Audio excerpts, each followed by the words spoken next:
निधी देणार नाही म्हणता तुमच्या बापाचा आहे का? शशिकांत शिंदेंनी असं म्हटलंय. तिजोरीच्या चाव्या आमच्या हातामध्ये म्हणता ही धमकी नाही का, असं शशिकांत शिंदेंनी म्हटलेलं आहे. तर तिजोरी जनतेची, आम्ही फक्त विश्वस्त, उपमुख्यमंत्री शिंदेंनी असं म्हटलंय.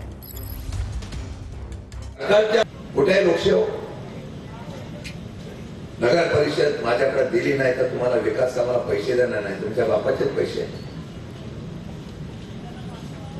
ही सरळ धमकी नाही. अरे तुम्ही सत्तेवर बसता तेव्हा सरकार म्हणून तुम्ही बसला, मग सरकारच्या असलेल्या तिजोरीच्या चाव्या आमच्या हातात आहे म्हणून सांगता, आणि मग आम्ही निवडून दिलेल्या लोकांनी, ज्याला लोकशाहीने निवडून दिलाय त्याला पैसे देणार नाही अशा प्रकारच्या धमक्या देतात. हे महाराष्ट्रामध्ये चालू आहे.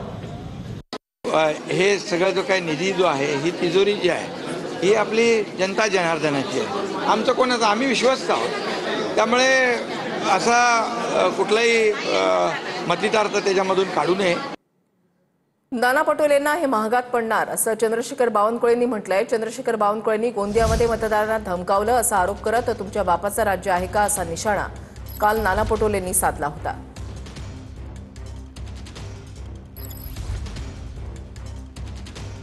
दूसरा ऐसा कि यहाँ एक मंत्री आया था बावनकुळे, वो बोल रहा था कि तुमने हमको चुन के नहीं दिया तो पट्टे नहीं देंगे, तो तेरे बाप का राज है. अरे मुख्यमंत्री और मंत्री भी जेल में गए. फिशिंग फिशिंग फिशिंग,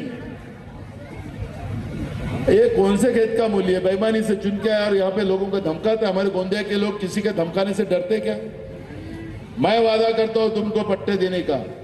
मैं 100% घरकुल बना के देने का वादा करता हूँ आपको. माझ्या वडिलाचा, माझ्या बापाचा उल्लेख करून जर नाना पटोले हे निवडणूक जिंकण्याचा प्रयत्न करत असेल तर तो त्यांना महागात पडणार आहे. त्यांनी आमच्या परिवाराचा, आमच्या घराचा अपमान केला आहे. या निवडणुकीमध्ये काँग्रेस भुईसपाट होईल आणि निश्चितपणे या शब्दांनी नाना पटोलेचाही त्या ठिकाणी राजकीय घात होईल एवढंच सांगतो. सरकारनं साधूंच्या नावाखाली संधी साधूपणा करू नये असं मनसे अध्यक्ष राज ठाकरेंनी म्हटलंय. उद्योगपतींच्या घशामध्ये काहीतरी टाकण्याचा संधी साधूपणा करू नये. नाशिकच्या तपोवनातील वृक्षतोडीवरून राज ठाकरेंची फेसबुक पोस्ट आहे. उगाच संघर्ष वाढवू नका, संघर्षाची भूमिका घेतल्यास मनसे जनतेसोबत राहील असं राज ठाकरेंनी स्पष्ट केलंय.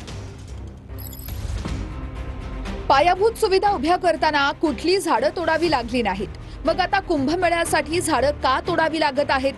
सरकारकडे जर दुसरीकडे 5 पट झाडं विकायला जागा आहे तर मग तिकडे साधुग्राम तयार करा. सरकारने साधूंच्या नावाखाली उद्योगपतींच्या घशात काहीतरी टाकण्याचा संधी साधूपणा करू नये. काही कोटी झाडं लावण्याची घोषणा सरकारने काही वर्षांपूर्वी केली होती, जी झाडं कुठे दिसलीच नाहीत. साधूंच्या नावाने ती जमीन सपाट करून घ्यायची आणि मग नंतर पुढे लाडक्या उद्योगपतीला दान करायची. उद्योगपतींचे दलाल म्हणून काम करणं हेच सध्या सत्ताधारी मंत्री, आमदार, त्यांचे नातेवाईक आणि त्यांची वर्तुळं करताना दिसतायत. आता होणाऱ्या निवडणुकांनंतर देखील आमचा या वृक्षतोडीला विरोधच राहील.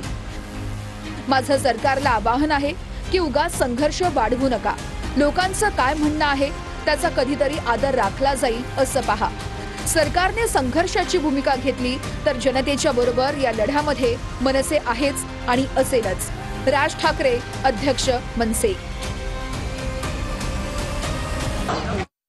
की आता याचा कुंभमेळ्याच्या नावाखाली हे साधुग्राम उभं करायचं आणि नंतर कोणातरी घशात घालायचं. कारण एकदा ती झाडं तुटली की त्या ठिकाणी परत ती उगवायला किती लोकांना जन्म घ्यावा लागेल? एवढी तरी बुद्धी असली पाहिजे तिकडच्या सगळ्या प्रशासनाला. काय आम्ही बोंबलायला पाहिजे आणि मग सांगायचं मनसे आंदोलन करते म्हणून. वेळ कशाला आणता? अक्कल ठिकाणावर ठेवून योग्य ते निर्णय घ्या, ज्यांनी कुंभमेळा यशस्वीरित्या आणि चांगला होईल. आणि कुठल्याही कॉन्ट्रावर्सीज तयार करायला जाऊ नका. त्याला 100% मनसे विरोध करेल आणि परवानच्या बाबतीत तर कुठल्याही प्रकारची ऍडजस्टमेंट होणार नाही. सांगा ना तुम्ही, जगामधील एकमेव असं शहरात असलेलं जंगल आहे ते, त्या मुंबई शहराचं फुफ्फुस आहे. त्या फुफ्फुसावर घाला घालणार आहे सरकार. आता त्या तपोवनामध्ये मी नाशिकचा संपर्क 12-15 वर्ष होतो, मला कल्पना आहे ना. बरं, नाशिकमध्ये अशी पड जागा खूप आहे, बांधा ना तिकडं. तपोवनात ती झाडं का तोडताय तुम्ही? आदरणीय उद्धवजींनी काल त्याला आव्हान दिलेलंच आहे आणि प्रसंग आला तर आम्ही सगळेजण रस्त्यावर यासाठी उतरू हे स्पष्टपणे या ठिकाणी सांगतो. महाजन माझी तुमची दुश्मनी नाही झाली तरी फरक पडत नाही. तपोवनातील वृक्षतोडीवरून सयाजी शिंदेंनी महाजनांना या शब्दात इशारा दिलाय. कुंभमेळ्यासाठी 1800 झाडांच्या कत्तलीला पर्यावरण प्रेमींचा विरोध आहे. साधू आले गेले फरक पडत नाही, झाडं टिकली पाहिजेत असं सयाजी शिंदेंनी म्हटलंय. तपोवनातील एकही झाड तुटता कामा नये असं सयाजी शिंदेंनी म्हटलंय. सयाजी शिंदे यांनी आज तपोवनमधल्या झाडांची पाहणी केली आणि यावेळेला त्यांनी पर्यावरण प्रेमींशी संवाद सुद्धा साधला आणि यावेळेला त्यांनी महाजनांना इशारा सुद्धा दिलेला आहे. एकही झाड तुटता कामा नये, तुमची माझी दुश्मनी नाही, मात्र या मुद्द्यावरून जर दुश्मनी झाली तरी फरक पडत नाही या शब्दात सयाजी शिंदे आक्रमक झाले. साधुग्रांसाठी झाडं तुटता कामा नये. साधू आले गेले आम्हाला काही फरक पडत नाही, पण झाडं आली गेली तर आम्हाला खूप फरक पडतो, हेच मला सांगायचं. झाड जाणं इथलं म्हणजे हा ज्ञानेश्वरांचा अपमान आहे, झाड जाणं हे तुकारामांचा अपमान आहे, झाड जाणं शिवाजी महाराजांचा अपमान आहे.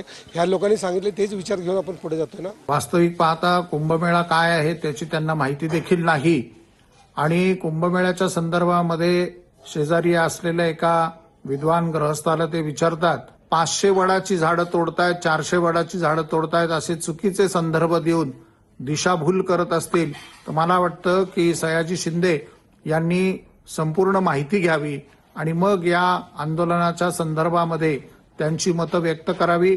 व्यक्तिगत संत महात्मे कुंभमेळा याच्यावरती टीका करू नये.